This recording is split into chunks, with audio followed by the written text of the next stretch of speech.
All right, at the MWA Clinic, Sam Davis, the Officials Association. First question, I was just wondering this myself. How many years have you been an official?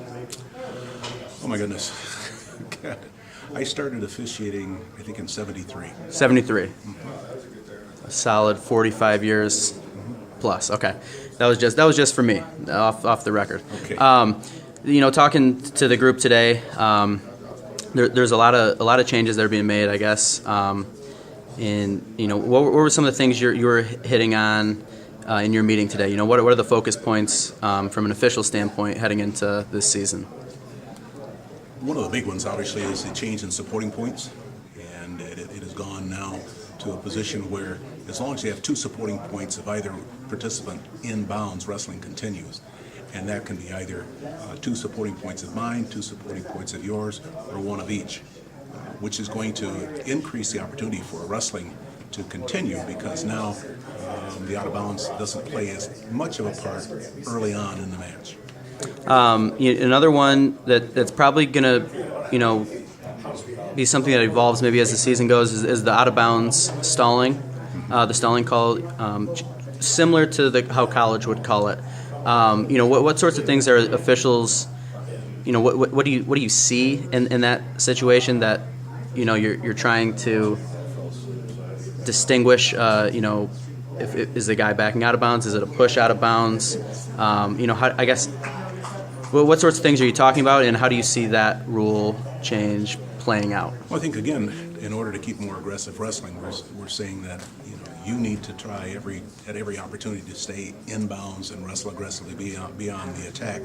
And to make it easier for officials to make the call, we're saying now that if wrestling is taking place near or on the boundary line and the wrestler backs out instead of coming forward to make contact, then that's going to be a stalling call.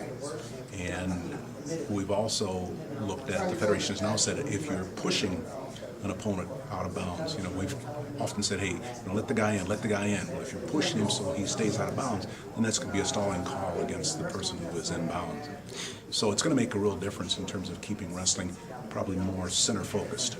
And is that the goal with all these new things, just to keep the action moving, eliminate, maybe the number of times we go out of bounds, or that guys can bail out of situations, just to keep that action flowing? And that's really it. Let's keep the wrestling going. We have the 28-foot circle for a reason. Let's stay within that. But also we want wrestling to take place as much as it can in the 10-foot circle. So you're trying to stay in, keep that butt in the center, and be aggressive, but then not be penalized if you're being aggressive and you're driving your opponent to the edge of the mat.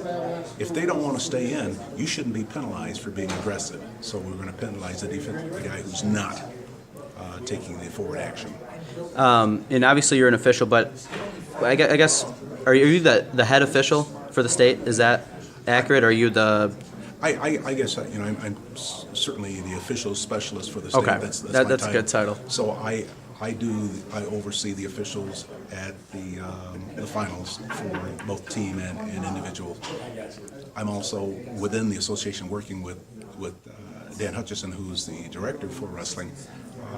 I would be the one who is basically be the coordinator for the wrestling officials. I think there's been a noticeable difference in the officiating positively in recent years. So whatever you guys are doing behind the scenes, I feel like the officiating has been outstanding. Do you think with officials going to these regional meetings now that are held and being able to have dialogue with coaches and other officials that way, do you think that's been helpful? Oh, I think absolutely. It's always important to be able to see something from someone else's perspective. And if officials only stay in the official perspective, then they don't understand where the coach is coming from. One of the things I'm teaching to all of our officials right now is coaches, it's not new, but we're pretty much emphasizing it. Coaches coach with passion. Mm-hmm. So they're going to get excited in the corner. They're supposed to be excited. As a matter of fact, sometimes they will be a little bit more demonstrative than they should be.